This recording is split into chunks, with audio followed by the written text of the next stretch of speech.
అనకాపల్లి జిల్లా ఎస్ రాయవరం మండలంలో దీపావళి మందుగుండు సామాగ్రి అమ్మకాలు జనావాసాల మధ్య గ్యాస్ గోడౌన్ కి అతి సమీపంలో ఏర్పాటు చేశారు. నామమాత్రంగా 5 షాపులకు గాను 5 ప్లాస్టిక్ డ్రమ్ములు పెట్టి నీళ్లు కూడా పూర్తి స్థాయిలో పెట్టకుండా వ్యాపారాలు కొనసాగిస్తున్నారు. అధికారుల పర్యవేక్షణ లేకపోవడంతో బాణసంచ వ్యాపారులు ఇష్టారాజ్యంగా వ్యవహరిస్తున్నారు. జనావాసాల మధ్య ఈ మందుగుండు సామాగ్రి అమ్మడంపై స్థానికులు తీవ్ర ఆగ్రహం వ్యక్తం చేస్తున్నారు. దీనిపై మరింత సమాచారం మా విశాఖ ప్రతినిధి సత్యనారాయణ అందిస్తారు. అనకాపల్లి జిల్లా ఎస్ రాయవరం మండలం అడ్డు రోడ్డు ముక్కికొడల వద్ద అయితే మనం ఉన్నాం. అడ్డు రోడ్డులో జనావాసాల మధ్య అయితే కనుక ఈ దీపావళి మందుగుండు సామాగ్రి అమ్మకాలకు అయితే కనుక స్టాల్స్ని ఏర్పాటు చేయడం జరిగింది. ఈ జనావాసాల మధ్య ఏర్పాటు చేసిన విషయాన్ని అధికారుల దృష్టికి తీసుకెళ్తే వారు ఎప్పుడు కూడా అక్కడే ఇస్తున్నామని చెప్తున్నారు. ఏదైతే ఈ స్టాల్స్ ఏర్పాటు చేశారో ఇది 30 గ్రామాలకి కూడలి. అలాంటి కూడల్లో ఏర్పాటు చేసిన స్టాల్స్ ఇంతకు ముందు ఎప్పుడు కూడా గ్రౌండ్లో ఏర్పాటు చేసేవారు. ఈసారి అయితే కనుక పంచాయతీకి సమీపంలో దగ్గరలోనే ఏర్పాటు చేయడం జరిగింది.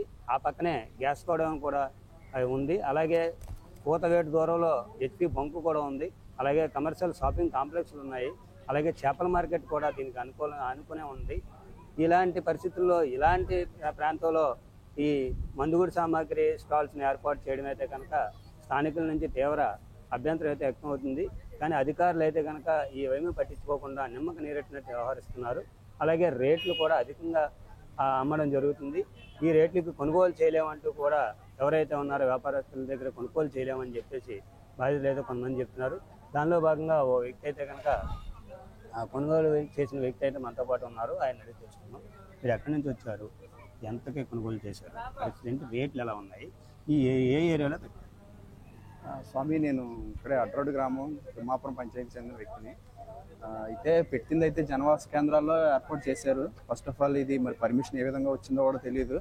ఇక్కడ చుట్టుపక్కల చర్చ్ ఉంది, పక్కన పెట్రోల్ బంక్ ఉంది, ఇక్కడ మార్కెట్ కూడా ఉంది. జనాలు నిత్యం రద్దీగా ఉండి ఇలాంటి ప్రదేశాల్లో ఇలాంటి మందుగుండు సామాను అమ్మడం అనేది మొదటిగా తప్పు. దాని తోడు ఇక్కడ కూడా సామాన్లు చాలా అధిక ధరలకు విక్రయిస్తున్నారు. సామాన్యుడికి అందుబాటులో ఏమీ కూడా లేవు. అన్ని కూడా చిన్న చిన్న వస్తువులు కూడా చాలా అధిక మొత్తంలో అవుతున్నారు.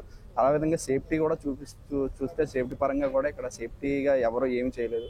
మరి అగ్నిమాపక సిబ్బంది కానీ, పోలీసు వారు కానీ, అలాగే పంచాయతీ శాఖ వారు కానీ కొంచెం దీని మీద దృష్టి సారించి అందుబాటులో తీసుకురావాలి. అదేవిధంగా సేఫ్టీ ఇక్కడి నుంచి మార్చి వేరే గ్రౌండ్లో కానీ పొలాల్లో కానీ పెడితే మంచిదని కోరుకుంటున్నాను. చెప్పండి, మీరు సామాన్లు ఇది చూసాము. ఇదైతే కనుక కాకినాడ నియోజకవర్గం రాష్ట్ర హోంమంత్రి వంగలపూడి అనిత సారథ్యం ఉన్న ఏరియా. అలాగే గతంలో కూడా ఇక్కడ గోకులపాడు సమీపంలో అయితే కనుక ఒక మందుగుండు సామాగ్రి దగ్గర అయితే కనుక టపాసులు పేలి 8 మంది అయితే మృతి చెందడం జరిగింది. ఆ సంఘటన మర్చిపోకముందే మరి కోటవర్ట్ల మండలం కైలాసపట్నంలో మరొక సంఘటన మందుగుండు సామాగ్రి పేలి మరొక 8 మంది అయితే మృతి చెందడం జరిగింది. ఆ భారీ మందుగుండు సామాగ్రి పేలితే ఆ తర్వాత వచ్చే పరిణామాలు వాళ్ళని ఓదార్చడము, లేదంటే కనుక వాళ్ళ పరామర్శలు చేయడము, అలాంటివి చేస్తున్నారు తప్ప అధికారులు ముందస్తు చర్యలుగా తీసుకొని ఈ జనావాసాల మధ్య కానీ, ఆ చుట్టుపక్కల ఉండే బంకులు కానీ, ఈ గ్యాస్ గోడౌన్లు కానీ, షాపింగ్ కాంప్లెక్స్లు కానీ ఇవన్నీ పరిగణలోకి తీసుకొని నిబంధనలు పాటిస్తూ ఈ అనుమతులు ఇస్తే బాగుండని చెప్పేసి ప్రజల నుంచి అయితే అభిప్రాయం వ్యక్తమవుతుంది. అలాంటి నిబంధనలకు విరుద్ధంగా ఈ స్టాల్స్ అయితే ఏర్పాటు జరిగింది.